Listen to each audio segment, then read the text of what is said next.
자, 126번입니다. 지방산 합성 저해제의 작용 기작으로 옳지 않는 것은, 자, 제가 솔직히 말씀드리면 지방산 생합성 억제 작용 기작이 뭔지를 모르겠어요.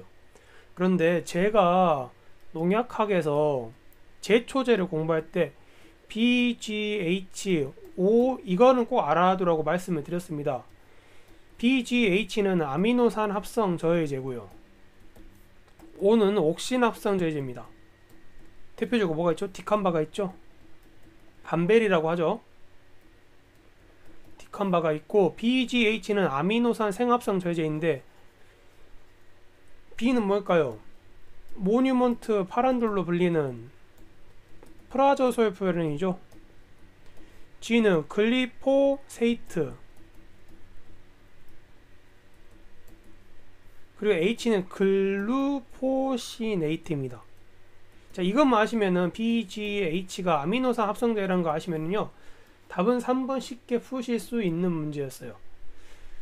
다른 뭐 사이클로헥사지논계 이 부분이 뭔지도 모르겠고요. 알리옥신, 페녹시, 프리포네이트계 이것도 뭔지 모르겠습니다. 그런데 확실히 아는 건 글루포시네이트가 H, 즉 아미노산 생합성 저해제라는 걸 제가 알고 있기 때문에 이 부분을 이렇게 풀 수가 있었던 거예요. 때문에 답은 3번이 되겠습니다. 지방산 생합성 저해제가 아니라 아미노산 생합성 저해제겠죠. 그래서 이건 난이도가 있는 문제인데요, 핵심적인 거를 알고 가셨다면 이 문제 자체는 쉬운 문제였습니다. 127번입니다. 품목에 대한 내용 중 옳은 것은 하고 물어봤습니다. 저 답은 2번이 되겠죠. 왜냐, 델타 메트린 수화제, 제가 이거를 비교해서 영어랑 풍문명, 일반명은 영어로 쓰고 품목명은 한글로 쓴다고 제가 말씀을 드린 적이 있습니다. 따라서 품목명은 한글로 써져 있는 델타 메트린 수화제가 정답이 되겠고요. 그럼 나머지를 보겠습니다. 유효 성분명은 계통으로 분류한 것이다 라고 있는데, 여기서 정확히 말하면 유효 성분명이 아니라 작용 기작은 계통으로 분류한 것이다 라고 고쳐주시는 것이 가장 적절한 표현일 것 같아요. 유효 성분명은요, 일반명, 상표명, 품목명 이 세 가지를 유효 성분의 일반적인 지칭을 의미하거든요. 그렇기 때문에 계통을 물어봤을 경우 이거는 작용 기작에 대한 것을 물어봤기 때문에 1번은 틀렸다고 할 수 있겠습니다. 보조제의 함량과 제제 형태로 분류한다. 이것은 농약 그 기타란에 보시면은요, 그 안에 보조제와 증량제 함량이 나와 있어요.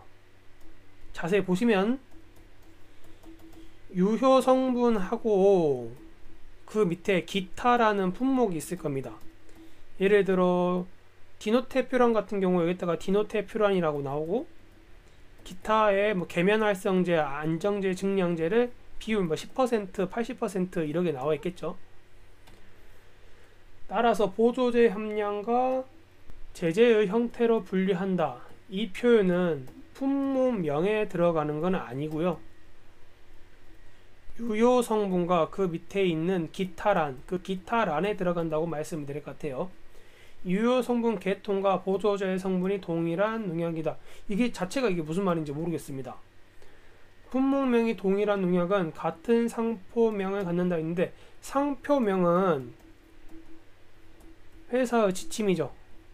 이게 무슨 말이냐, 우리가 타이레놀 같은 경우, 우리가 먹는 타이레놀 같은 경우 아세트 아미노펜으로 말하죠. 또는 진통제 같은 경우는 예를 들어 옛날에 많이 광고됐던 제로정이라는 품명 있지 않습니까? 그런 것 같은 경우는 그거는 회사에서 다른 회사와 구분하기 위해서 만든 상표명이 되겠고요. 그렇기 때문에 품명과 상표명은 다르다라고 말씀을 해야겠죠. 그렇기 때문에 델타 메트린 이거는 한글이고 이것이 품목명이다 라는 것을 알고 가시는 문제였기 때문에 답은 2번이라고 할 수 있겠어요.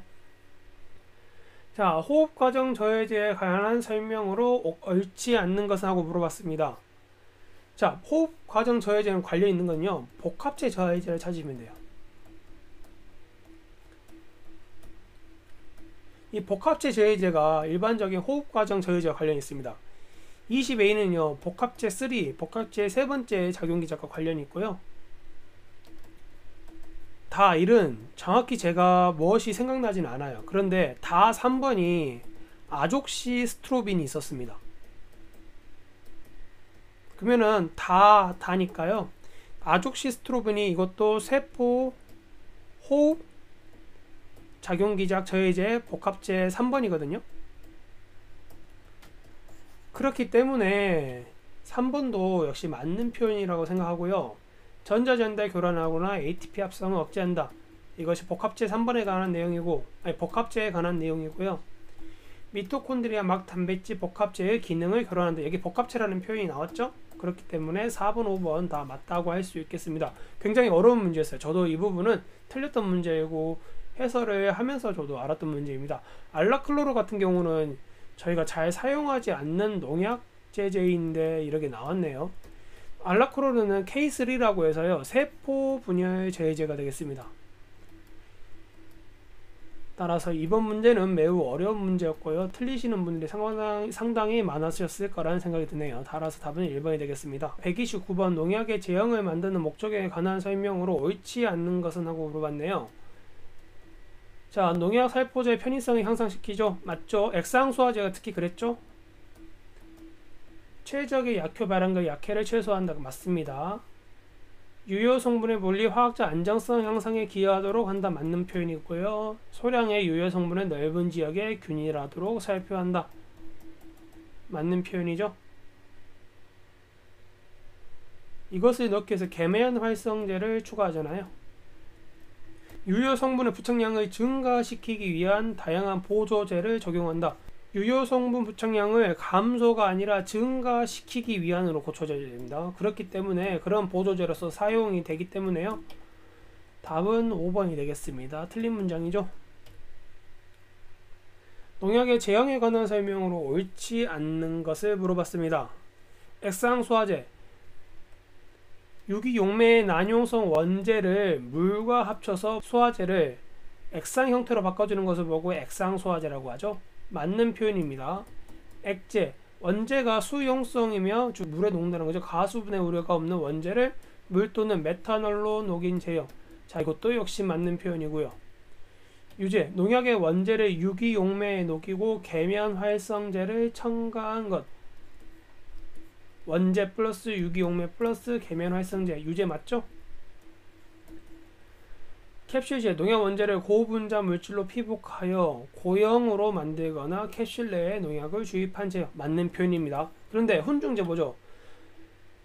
낮은 증기압이 아니라 높은 증기압을 가진 농약을 원재 액상 또는 압축가스상으로 용기 내에 증진한 제형이라고 고쳐주셔야 되겠습니다. 따라서 답은 5번이 될 것 같아요.